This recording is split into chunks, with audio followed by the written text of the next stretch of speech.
विपक्ष के कई सांसद, कई नेता, कई दल ऐसे हैं जो ये माहौल बनाना चाह रहे हैं कि ये वक्फ संशोधन बिल जो है ये मुसलमानों के खिलाफ है। कौन कौन से दल हैं ये? कांग्रेस जैसी पार्टियां, राजद जैसी पार्टियां, सपा जैसी पार्टियां। सच्चर कमेटी की रिपोर्ट 2006 में आई थी मुसलमानों के हालातों को बताती हुई।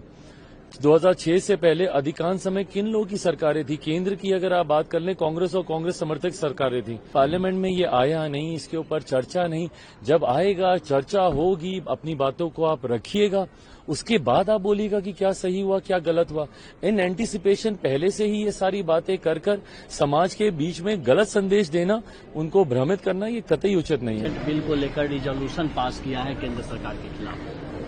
मेरी समझ के परे है। आपके सदस्य उस समिति में मौजूद हैं, जेपीसी में मौजूद हैं। जितनी बातें आपको रखनी थी, मौका सबको दिया गया। उसके बाद भी इस तरीके का माहौल बनाना, मतलब सोची समझी रणनीति के तहत विपक्ष के कई सांसद, कई नेता, कई दल ऐसे हैं जो ये माहौल बनाना चाह रहे हैं कि ये वक्फ संशोधन बिल जो है ये मुसलमानों के खिलाफ है। मेरी समझ के परे है कि इस तरीके से मुसलमानों के बीच में आप अपनी राजनीतिक रोटियां सेकने की सोच से, और कौन कौन से दल नहीं है? कांग्रेस जैसी पार्टियां, राजद जैसी पार्टियां, सपा जैसी पार्टियां। सच्चर कमेटी की रिपोर्ट 2006 में आई थी मुसलमानों के हालातों को बताती हुई। 2006 से पहले अधिकांश समय किन लोगों की सरकारें थी? केंद्र की अगर आप बात कर लें, कांग्रेस और कांग्रेस समर्थक सरकारें थी। मैं अगर अपने राज्य बिहार की बात करूं तो 15 साल तक लगातार राजद की सरकार थी। उसके बाद भी मुसलमानों के हालात इतने बदतर थे।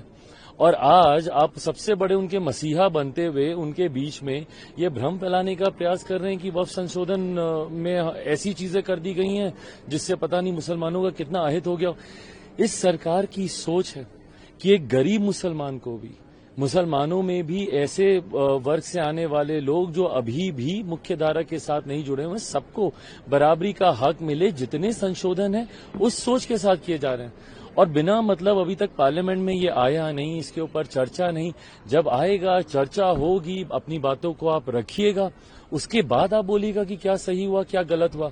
इन एंटीसिपेशन पहले से ही ये सारी बातें कर कर समाज के बीच में गलत संदेश देना, उनको भ्रमित करना, ये कतई उचित नहीं है। राज्य एक सवाल इसी संदर्भ में है कि कल पटना में इसी को लेकर all India Muslim personal law board के और तमाम लोगों ने वहां प्रोटेस्ट किया, और इस प्रोटेस्ट में तमाम राजद के नेता शामिल हुए, प्रशांत किशोर शामिल होते हैं, और पटना सेंटर बनता है। क्योंकि पटना में चुनाव होने वाले हैं, बिहार में चुनाव। बिल्कुल, ये सारी चीजें राजनीतिक दृष्टि से की जा रही हैं। बिहार में चुनाव है, इसीलिए आज सबको मुसलमानों की वहां पे याद आ रही है। मैं तो पूछना चाहता हूं, मैंने तो कहा ही है कि भैया बताएं ना, सच्चर कमेटी की रिपोर्ट में क्यों ये बातें कही गई? बताएं, राजद जवाब देना कि भाई 15 साल तक लगातार आप सत्ता में थे ना, आपका तो समीकरण भी है। भाई आप तो एमवाई को एकदम सीना ठोक के आप बोलते हैं, तो उस एमवाई समीकरण में क्यों एम की हालत ऐसी रह गई? फॉर दैट मैटर वाई की भी हालत आपने कोई सुधारी नहीं है वहां पे, बट आपके एम की हालत इतनी खतर, इतनी बदतर क्यों हो गई? इसका जवाब इन लोगों के पास है नहीं। बट आज क्योंकि चुनाव आ रहे हैं, सब वहां पर जा रहे हैं हितैषी बनने के लिए।